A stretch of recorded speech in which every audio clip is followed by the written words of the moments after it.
Meus amigos, mergulhemos nas palavras de Jesus registradas em Mateus 26:41, onde ele nos revela uma das lutas mais intensas e humanas que enfrentou, a batalha entre a carne e o espírito.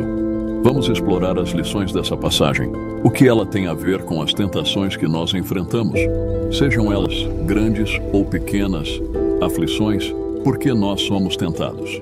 Como podemos perceber a tentação e resistir a ela?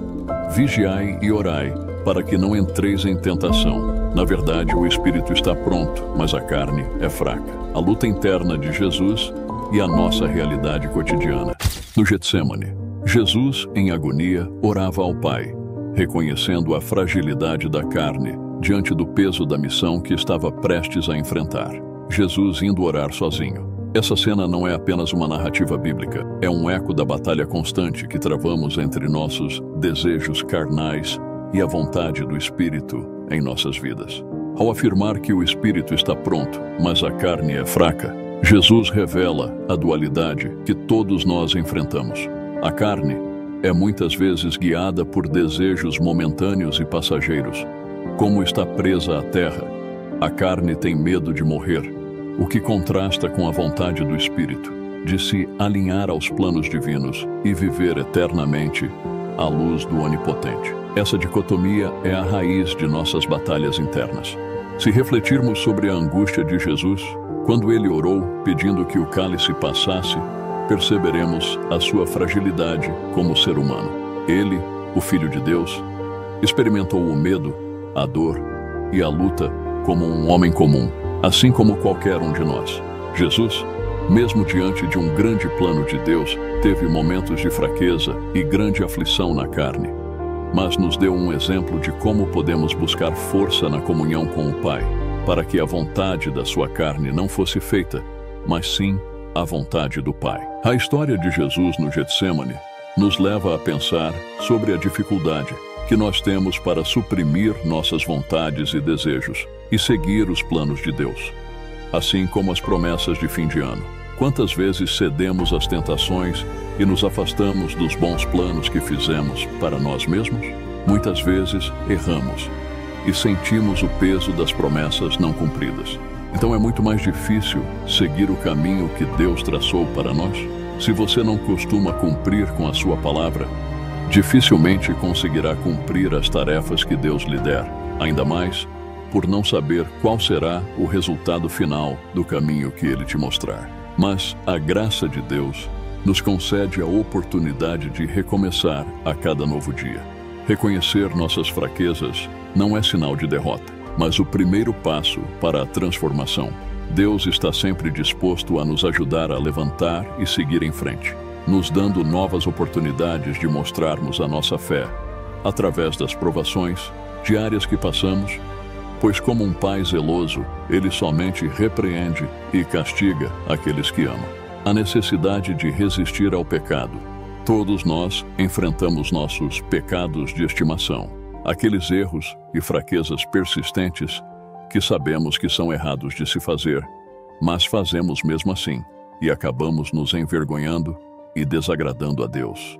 Seja por contar pequenas mentiras, ser preguiçoso, assistir a certos tipos de vídeos na internet. Você sabe de que tipo de vídeos eu estou falando. Isso e outras formas de comportamento viciosos que somente satisfazem a carne e são prejudiciais à nossa relação com o Senhor. Reconhecer nossos pecados de estimação é crucial para a jornada espiritual. Essas tendências pecaminosas podem se tornar armadilhas que nos impedem de viver plenamente segundo a vontade de Deus. E elas podem ser a causa de Deus não estar ouvindo as suas preces, pois isso te afasta do Criador. Identificar essas áreas de fraqueza exige autoconhecimento e vai nos permitir buscar ajuda, desenvolver disciplina espiritual e, com a graça divina, vencer essas batalhas pessoais. As Escrituras são repletas de ensinamentos sobre resistir ao pecado. Em 1 Coríntios 10:13, Paulo nos assegura que Deus não permite tentações além do que podemos suportar, fornecendo sempre um escape. No entanto, sabemos que nem sempre é fácil resistir às tentações que nos cercam. Nós temos a tendência de nos acomodarmos, fazendo coisas de que gostamos, e o desconforto, a dor ou medo da mudança que aparecem ao seguirmos pelo caminho correto, podem fazer com que muitos recusem o cálice de Deus. Jesus, ao ver os discípulos adormecidos enquanto ele orava, sentiu a dor da sua luta solitária. Em nossos momentos de luta interna, também podemos nos sentir incompreendidos e sozinhos. No entanto, assim como um anjo estava lá para confortar Jesus, Deus também fala conosco, muitas vezes enviando consolo através de circunstâncias inesperadas ou palavras de encorajamento de outros. Na solidão de Jesus no Getsêmani, entendemos que ele compartilha nossa humanidade em todos os aspectos, inclusive nas lutas internas. Ele compreende as dores, as tentações e as dificuldades que enfrentamos. Lembre-se que não estamos sozinhos. Temos um mestre que intercede por nós com amor em nossos momentos mais frágeis, trazendo consolo, direção e encorajamento ao nosso espírito para sermos mais fortes que a vontade da carne. Mas lembre-se, a escolha de fazer ou não é sua, e somente você pode tomar esta decisão. Independente de qual seja, prepare-se para colher os frutos dela, que podem ser continuar no pecado, tornando-se refém dos vícios do mundo e se afastando cada vez mais de Deus, ou se aproximar do Criador, sendo testado em provações cada vez mais difíceis durante o caminho, mas sentindo a paz e a alegria da bênção do Senhor cada vez mais fortes na sua vida. Esta passagem nos convida a reconhecer nossa humanidade e buscar força divina para superar nossas fraquezas. Em nossa jornada diária, enfrentamos a tensão entre a vontade da carne e do espírito. Mas como Jesus nos mostrou, essa luta pode ser vencida. Jesus nos deixou um exemplo valioso de como resistir às tentações. Ele recorreu ao Pai através da oração. Assim como ele, podemos encontrar força nas promessas divinas registradas na Bíblia. A palavra de Deus é uma fonte inesgotável de sabedoria e poder para nos sustentar nos momentos de fraqueza.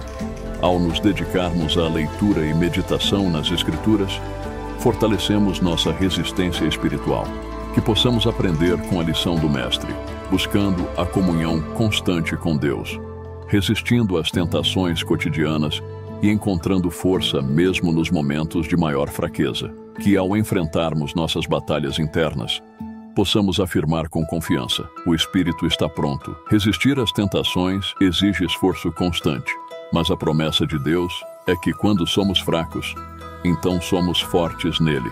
2 Coríntios 12:10.